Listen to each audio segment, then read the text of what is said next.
Hello, नमस्ते, नमस्कार. आपल्या YouTube channel Sonali रसमध्ये सर्वांचं हार्दिक स्वागत आहे. नवीन दिवसाची नवीन सुरुवात. तर मी आज तुम्हाला एक ब्लॉग घेऊन आली. माझ्याकडे म्हणजे जे तवेचं कलेक्शन आहे ना, तव्याचं कलेक्शन, तर ते कोणतं तव्याचं कलेक्शन आहे तर ते तुम्हाला मी दाखवणार आहे. तर हे तव्याचं कलेक्शन मी केलेलं आहे. तर सर्व प्रकारचे तवे आहे. ॲल्युमिनियम आहे, मातीचा आहे, प्रेस्टिजचा आहे, परत लोखंडाचा आहे. तर ह्या सर्व प्रकारचे तवे माझ्याकडं आहे. याचं कलेक्शन मी केलेलं आहे. तर तेच तुम्हाला मला आज दाखवायचं होतं. तर चला मग मी तुम्हाला माझे तवे कोणकोणते आहे ते तुम्हाला दाखवते. चला मग व्हिडिओला सुरुवात करू.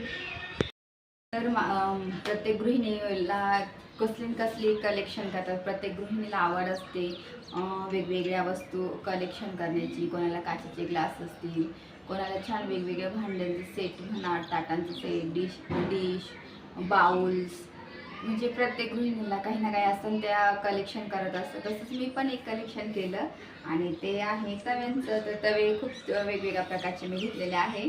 तर आता माझ्याकडे हा फर्स्ट तवा ॲल्युमिनियम आहे.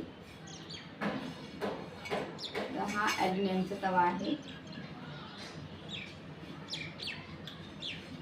तर खूप छान आहे. आता जवळजवळ याला 10-12 वर्ष झाले. मी हा खूप आधी यूज केला होता, चपातीसाठीच हा यूज करायची मी. तर नंतर मग मी प्रेस्टिजचा तवा तो घेतलेला म्हणून तो यूज करायची. तर हा एक तवा खूप छान आहे. मग मी कधी कधी हा पण यूज करते. तर हा एक तवा आहे. त्याच्यानंतर लोखंडाचे माझ्याकडे 2 आहे. एक भाकरीसाठी, एक दुसरं काही पराठा वगैरे करायला. तर हा पहा. तर हा पूर्ण प्लेन तवा आहे. तर आपण याच्यावरती पराठा असा शेकू शकतो. याच्यावर पण खूप छान होतात. तर हा एक तवा आहे माझ्याकडे लोखंडाचा. त्याच्यानंतर मग भाकरीसाठी मी तवा हा वापरते. खोल आहे, मस्त बघा खोल आहे. त्याच्यामध्ये ना मी भाजी पण जर करायची असली ना, भाजी याच्यामध्ये ह्या तव्यामध्ये, तर याची भाजी खूप छान होते. भेंडीची भाजी तव्यात असं लोखंडी तव्यात केली ना, खूप मोकळी होते. आणि हा तवा मी भाकरीसाठी यूज करते. ज्वारीची, बाजरीची भाकरी, ह्या सर्व भाकरी मी याच्यात करत असते. तव्यामध्ये भाकरी खूप छान होता, खूप मस्त होता. आणि हा तवा पण खूप आवडतो मला. माझा फेवरेट आहे, कारण की याच्यात भाजी खूप छान होते. मला भाजी जर आपल्याला 1-2 लोकांची भाजी करायची असेल ना, तर याच्यात भाजीसुद्धा होऊन जाते. असा हा तवा आहे. तर हा एक तवा माझ्याकडे आहे लोखंडाचा. त्याच्यानंतर प्रेस्टिजचा हा तवा. आता मी त्याला यूज केलं, तर आता याला आद्विकला चालूच. आता मी डोसा करून दिलेला होता, तर तो अजून माझे भांडे राहिले. तर सॉरी. तर मग दाखवते. मग हा एक प्रेस्टिजचा तवा आहे. तर हा पण खूप छान आहे. याच्यावर रोजच्या डेलीच्या चपाती वगैरे, डोसे वगैरे ह्या तव्यामध्ये करत असते. तर हा एक तवा आहे. हा डेलीला मी यूज करत असते चपाती वगैरे शेकण्यासाठी. तर हा एक तवा. आणि त्याच्यानंतर मग आहे आपला मातीचा तवा. हा अजून यूज केला नाही. तर हा मातीचा तवा आहे. खूप छान आहे, पाहू शकता.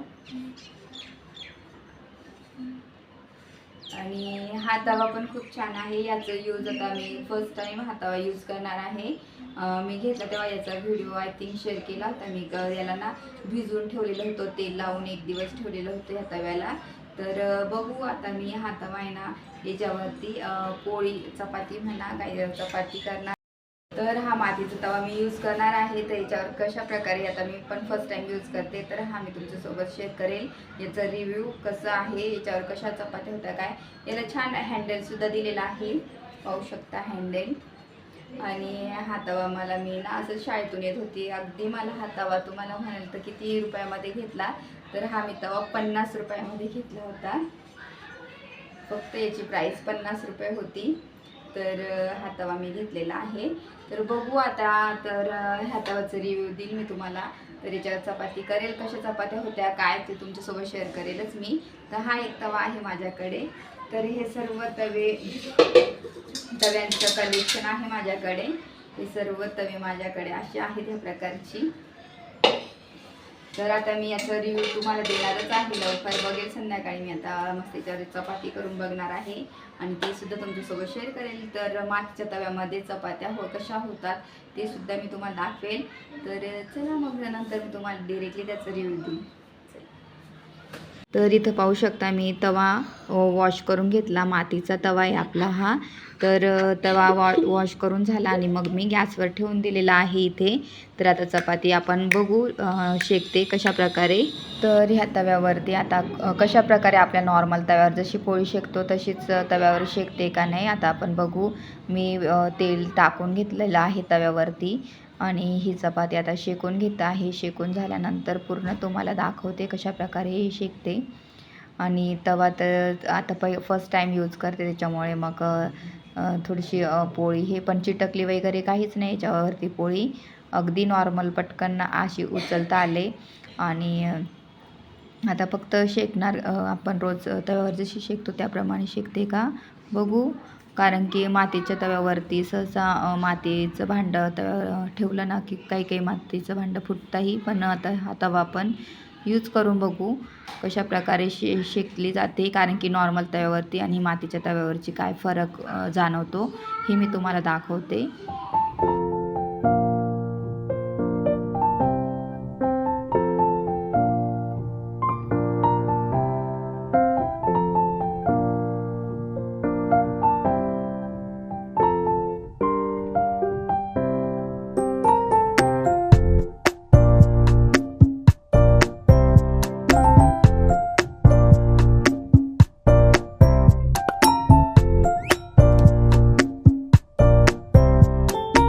तर इथं पाहू शकता आपल्या चपात्या इथं झालेल्या आहे आणि एकदम छान आपल्या नॉर्मल चपात्या जशा होत्या तशाच झाल्या अगदी.